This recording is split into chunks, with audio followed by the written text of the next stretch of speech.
Hi குட்டீஸ், இன்றைக்கி நம்ம சேனலில் என்ன பார்க்க போகிறோம்னு பார்த்தீங்கன்னா, ஃபோர்த் ஸ்டாண்டர்ட் தமிழ் ஒர்க் புக்கில் இருக்கக்கூடிய ஆன்சர்ஸ் தான். இன்றைக்கி பார்க்கக்கூடிய லெசன் செவன்த் லெசன் நமக்கு வெற்றி வேட்கை பற்றி கொடுத்துருக்காங்க. பார்க்கலாமா?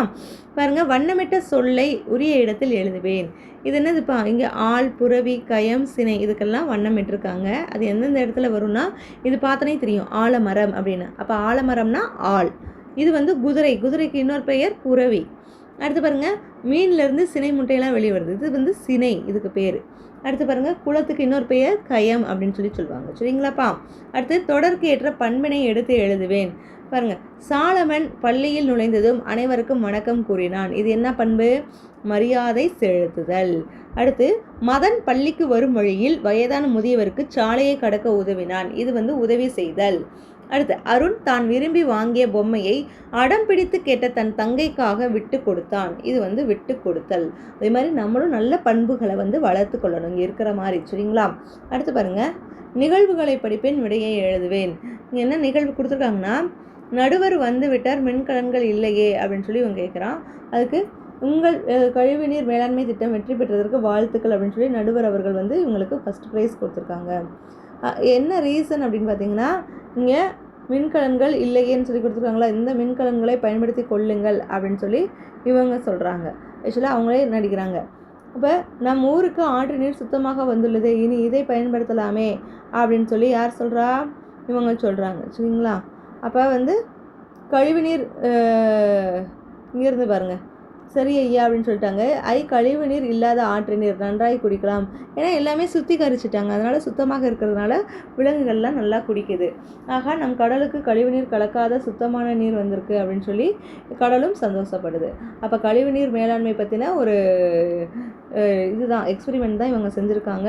ஸோ அதில் வெற்றி பெற்றதற்காக வாழ்த்துக்கள் சொல்லி இவங்க ஃபஸ்ட் ப்ரைஸ் கொடுக்குறாங்க. சரிங்களாப்பா? இங்கே பாருங்கள், மாணவர்கள் செய்த உதவிகள் என்னென்ன பயன்கள் விளைந்தனன்னு பார்த்தீங்கன்னா, கழிவுநீர் மேலாண்மை திட்டத்தின் மூலம் மனிதர்கள் சுத்தமான ஆற்று நீரை பயன்படுத்தினர், விலங்குகளும் தூய்மையான நீரை பருகினர், கடலுக்கு கழிவுநீர் கலக்காத சுத்தமான நீர் வந்தது. இதெல்லாம் கழிவுநீர் மேலாண்மையின் மூலமாக கிடைத்த நன்மைகள். சரிங்களா? அடுத்து பாருங்கள், பத்தியை படித்து வினாக்களுக்கு விடையளிக்க. இந்த பத்தியை நல்லா படிச்சுக்கோங்க. என்ன கொஸ்டின் கேட்டிருக்காங்கன்னு பாருங்கள். அரசன் என பொருள் தரக்கூடிய சொல்லை எடுத்து எழுதுக. என்னென்னது? கோ, வேந்தன், மன்னன், தலைவன். அடுத்து பாருங்கப்பா, சிறிய மீனின் முட்டை, பெரிய ஆலமரத்தின் விதை. இதில் எது பெரியது அப்படின்னு பார்த்தீங்கன்னா, சிறிய மீனின் முட்டை தான். ஆலமரத்தின் விதையை காட்டிலையும் பெருசு சிறிய மீனின் முட்டை. நீங்கள் அந்த பாடலில் கொடுத்துருப்பாங்க, நல்லா பார்த்துக்கோங்க. அடுத்து, 4 வகை படைகள் யாவை அப்படின்னா, யானைப்படை, தேர்ப்படை, குதிரைப்படை, காலாட்படை. அடுத்து, பத்தியில் உள்ள எதிர்ச்சொற்கள் என்னென்னா, சிறியது, பெரியது. அடுத்து பாருங்கப்பா, புத்தகத்தில் தேடி எழுதுவோம். நீரில் வாழும் உயிரினம் இடம்பெறும் தொடரை எழுதுக. இது தென்னீர் கயத்து சிறுமின் சினையினும், அதுதான். அடுத்து பாருங்கள், ஆளின் நிழல் யாருக்கெல்லாம் நிழல் ஆகும்? ஆளின் நிழல் யானைப்படை, தேர்ப்படை, குதிரைப்படை, காலாட்படை, மன்னன் ஆகியோருக்கு நிழலாகும். அடுத்து, வெற்றி வேட்கை ஆசிரியர் பெயர் என்னன்னு பார்த்தீங்கன்னா, அதி வீரராம பாண்டியர். அடுத்து பாருங்கப்பா, விலங்குகளின் பெயர்கள் வரும் தொடர்களை எழுதுக. இது நுண்ணியதே ஆயினும் அண்ணல் யானை, அணிதேர் புறவி, ஆள் பெரும் படையோடு. இதெல்லாம் விலங்குகள் பெயர் வரக்கூடிய தொடர்கள். அடுத்து பாருங்கப்பா, தொடரை படிப்பேன், உரிய சொல்லை எடுத்து எழுதுவேன். என்னது? தாகத்திற்கு இளநீர் அல்லது பதநீர் குடிக்கலாம். இதெல்லாம் இணைப்பு சொற்கள்னு சொல்லுவாங்க. அதனால், ஏனெனில், எனினும், அல்லது. இப்போ இந்த இடத்துல அல்லதுன்னு வரணும். அடுத்து, மரத்தில் ஏறினேன், எனினும் பழங்களை பறிக்க இயலவில்லை. அடுத்து, உடல் நலம் சரியில்லை, அதனால் விடுப்பு எடுத்தேன். அடுத்து, பணம் சேமிக்கிறேன், ஏனெனில் எனக்கு சுற்றுலா செல்ல ஆசை. சரிங்களா? அடுத்து பாருங்கப்பா, சரியான சொல்லை தேர்ந்தெடுத்து நிரப்புவேன். என்ன சொற்கள் கொடுத்துருக்காங்க? நான் சரியான நேரத்திற்கு பேருந்து நிறுத்தம் வந்தேன், ஆனால் பேருந்து வரவில்லை. இந்த இடத்துல ஆனால். கண்ணன் வேகமாக ஓடினான், எனினும் முதல் பரிசு பெறவில்லை. அடுத்து பாருங்க, மீனா மின் பொத்தானை அழுத்தினாள், அதனால் அறை வெளிச்சமாக இருந்தது. அடுத்து, பனி அதிகம் பொழிந்தது, எனவே இரவு குளிராக இருந்தது. அடுத்து பாருங்கப்பா, கருமேகங்கள் வானில் சூழ்ந்தன, ஆயினும் மழை பெய்யவில்லை. ஆயினும். சரிங்களா? அடுத்து பாருங்கள், பத்தியை படித்து வினாக்களுக்கு விடையளிப்பேன். இந்த பத்தியை நல்லா படிச்சுக்கோங்க. என்ன கொஸ்டின் கேட்டிருக்காங்க பாருங்கள். இனியாவிற்கு மகிழ்ச்சி தரக்கூடிய இடம் கிராமம். சரிங்களா? இங்கே ஷேடோ பண்ணிக்கோங்க. ஓகேவாப்பா? அடுத்து பாருங்கள், இந்த உரையாடலில் இடம்பெற்றுள்ள 2 ஊர்களின் பெயர்களை எழுதுக. என்னென்னது? சென்னை, பூஞ்சோலை. அடுத்து, இந்த உரையாடலில் இடம்பெற்றுள்ள இணைப்புச் சொற்களை கண்டறிந்து எழுதுக. இணைப்புச் சொற்கள் பாருங்கள். ஆனால், அதனால், அடுத்து வருங்க, கண்ணுக்கு விருந்து மனத்துக்கு மருந்து. தொடரில் இனியா எதை குறிப்பிடுகிறாள்? கிராமத்தை தான் குறிப்பிடுகிறாள். கிராமம் நகரம் இரண்டில் நீங்கள் இருக்க தேர்ந்தெடுப்பது எது? ஏன்? ஏன்னா கிராமம் தான். ஏனெனில் தூய்மையான காற்று, பசுமையான வயல்வெளிகளை பார்ப்பதற்கு அழகாக இருக்கும். அடுத்து பாருங்கப்பா, இணைப்பேன் எழுதுவேன். இதில் ஆ முதல் அவ் வரை இருக்கக்கூடிய எழுத்துக்கள் கொடுத்துருக்காங்க. அதை வச்சு நம்ம சொற்களை உருவாக்கணும். ஆ அலை, ஆ அடை. அதே மாதிரி ஆ ஆசை, ஆ இங்கே இருக்க அசை இந்த இருக்குது பாருங்க. அடுத்து ஆ ஆமை, ஈ இமை, ஈ இழு, ஈ ஈகை இந்த இருக்கா இக்கை, ஈ ஈடு இந்த இருக்குது, உ உளி, உ உலை, உலை இருக்குது பாருங்க. அடுத்து உ ஊர் இர், உ ஊழி, ஊழி இருக்கா, ஏ எலி இந்த இருக்குது, ஏ எடு. அடுத்து ஏ ஏழை, இழை இருக்குங்களா, ஏ ஏர் இர், ஐ ஐயா, ஐ ஐவர், ஓ ஒரு, ஓ ஒளி, ஓ ஓர், ஓ ஓசை, அவ் ஒளவை. அதோட சொற்கள்லாம் இந்த எழுத்துக்கள்லாம் இங்கே தான் இருக்குது, எடுத்து எழுதிடணும். அடுத்து சொல் உருவாக்கி தொடர் எழுதுவேன். பாருங்கள், இங்கே நிறைய சொற்கள் எழுத்துக்கள்லாம் இருக்குது, அதிலிருந்து சொல் உருவாக்கலாம். பழம் அப்படின்ற சொல் பார்த்திங்கன்னா, மரத்தில் பழம் பழுத்திருந்தது. உரல்னா உரலில் அரிசி இடிப்பர். மயில் இங்கே இருக்குப்பா, ஊ ரா இல். ஒவ்வொரு கட்டத்திலிருந்தும் ஒவ்வொரு எழுத்துனோம் அது ஒரு சொல்லாக உருவாகலாம். அடுத்து மயில்னா மயில் தோகை விரித்து ஆடியது. காகம் காகம் இறை தேடியது.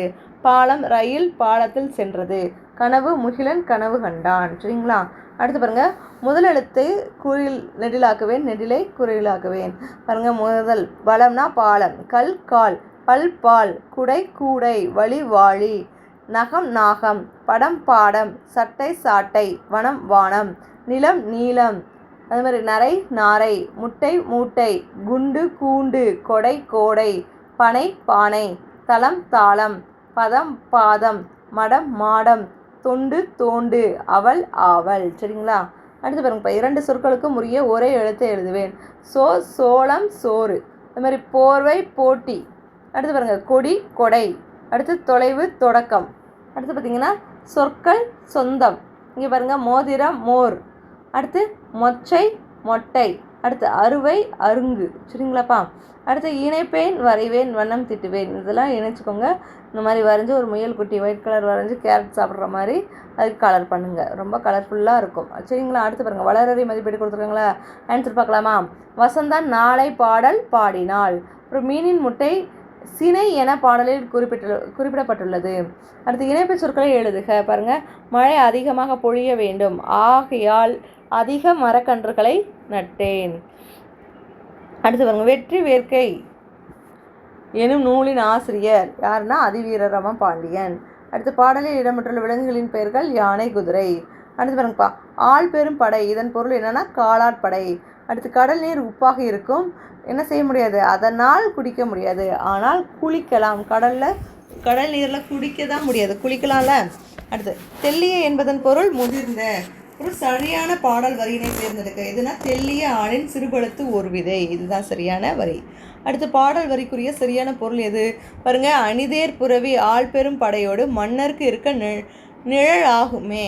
இந்த வரிக்கு ஏற்ற சரியான பொருள் பார்த்திங்கன்னா, தேர்ப்படை குதிரைப்படை காலாட்படைகளோடு மன்னரும் மற்றவர்களும் தங்க முடியும். அதுதான். அடுத்து பாருங்கப்பா, பாடலை படித்து விடையலி அப்படின்னு சொல்லி கேட்டிருக்காங்களா? மன்னருக்கும் படைகளுக்கும் நிழலாகுவது எது? ஆலமரம். அடுத்து தெளிந்த நீர் என்பதன் பொருள் தென்னீர். அடுத்து இப்பாடலில் மன்னர் எதோட வந்திருக்காரு? படையுடன். அடுத்து அணிதேர் புரவி ஆள் பெரும் படையோடு. இவ்வரிக்கான பொருள் தேர்ப்படை குதிரைப்படை காலாட்படை. அடுத்து மன்னரும் மற்றவரும் தங்க முடியும் என பொருள் தரக்கூடிய பாடல் வரியை எழுதுக. மன்னருக்கு இருக்க நிழலாகும். இதுதான். அடுத்து பாருங்கள், அந்த பத்தியை படித்து வினாக்களுக்கு விடையளிக்கலாமா? பாருங்கள், பத்தியில் இடம்பெற்றுள்ள மலரின் பெயர் ரோஜா. அடுத்து பத்தியில் இடம்பெற்றுள்ள எதிர்ச்சொல்லை கண்டுபிடிக்க. வெள்ளை கருப்பு. அடுத்து தன் தவறை உணர்ந்த கொக்கு என்ன செய்திருக்கும்? குறை கூறும் பழக்கத்தை வெட்டியிருக்கும். அடுத்து உப்பு இல்லாதிருப்பது குறித்து கொக்கு யாருக்கு கூற சொன்னது? மழையிடம் கடலில் சொல்ல சொன்னது. அடுத்து நண்பர்களின் பெயர்களை கண்டுபிடித்து எழுதுக. குயில் கொக்கு. சரிங்களா? அடுத்து பாருங்கப்பா, படத்தில் உள்ளவற்றின் பெயர்களை எழுதுகன்னு சொல்லி கேட்டிருக்காங்களா? என்னென்னலாம் இருக்குதுன்னு பார்த்தீங்கன்னா, யானை குதிரை கண்ணாடி வீணை குடை வாழைப்பழம் பானை பொம்மை ஆமை. இதுதான் இருக்குது இந்த படத்தில். அடுத்து செய்தது யாராக இருக்கும் கண்டுபிடிப்போம். என்ன செய்தது? பாருங்கள், இந்த எறும்பு என்ன பண்ணுது? இருக்கிற இனிப்பெல்லாம் போய் எடுத்துகிட்டு போய் சாப்பிடுதா? பாருங்கள், கூண்டிலிருந்து பறந்தது பறவை பழப்பாகை சிந்தியது பூனை, அறையில் இருந்தவர்கள் யார்? எறும்பு. கூண்டிலேருந்து பறவை பறந்துருச்சு, பழப்பாகையை எது கொட்டிடுச்சு? பூனை வந்து கொட்டிடுச்சு. அதே மாதிரி எறும்புகள் என்ன எடுத்துகிட்டு போகிறாங்க? அறையில் இருந்தவர்கள் யார்? எறும்புகள். அடுத்து வந்தது யார், உண்டது எது அப்படின்னு சொல்லி. பூனை வந்து பாலை குடித்தது, யானை வந்து கரும்பு தின்றது, பறவைகள் வந்து நெற்பயிரை தின்றன, அணில் வந்து ஆப்பிள் கொடுத்தது. எப்படி கண்டுபிடிக்கிறோம்னா அந்த கால் தடத்தை வச்சு தான். சரிங்களா? இந்த கால் தடத்தை வச்சுங்க பாருங்கள், கண்டுபிடிச்சிடலாம். அடுத்து பாருங்கள், இப்போ கிளிக்கு ஒரு கடிதம் எழுதுங்களேன்னு சொல்லி கேட்டிருக்காங்களா? எழுதலாமா கிளிக்கு? அன்புக்குரிய கிளி, என்ன எழுதலாம்? நான் நலம், நீ அங்கு நலமாக இருப்பாய் என்று நம்புகிறேன். நீ ஒரு சுதந்திர பறவை, அதனால் உன்னை கூண்டில் அடைத்து வைக்க எனக்கு மனமில்லை. அதனால் கூண்டை திறந்து உன்னை பறக்க விட்டேன். நீ மகிழ்வாக பறிந்து சென்றாய். இருந்த போதிலும் உன் நினைவுகள் என் மனதில் அழியா வண்ணம் உள்ளது. அன்புடன் உங்களோட பெயர். சரிங்களா? இந்த மாதிரி நீங்கள் வந்து கிளிக்குன்னு இல்லை, வேறு எதுக்காவது நீங்கள் எழுதலாம். உங்களோட கதை கட்டுரை வந்து இந்த இடத்துல இடம் பெறணும். சரிங்களாப்பா? அதே மாதிரி இந்த இதுலேயும் கரெக்டாக எழுதிருங்க. நம்ம சேனலை சப்ஸ்கிரைப் பண்ணாமல் பார்க்குறவங்க சப்ஸ்கிரைப் பண்ணிவிட்டு பாருங்கள். அப்படின்னா தான் நாங்கள் போடக்கூடிய வீடியோக்கள் வந்து உடனுக்குடனே உங்களுக்கு வந்து சேரும். ஓகே குட்டீஸ், தேங்க்யூ.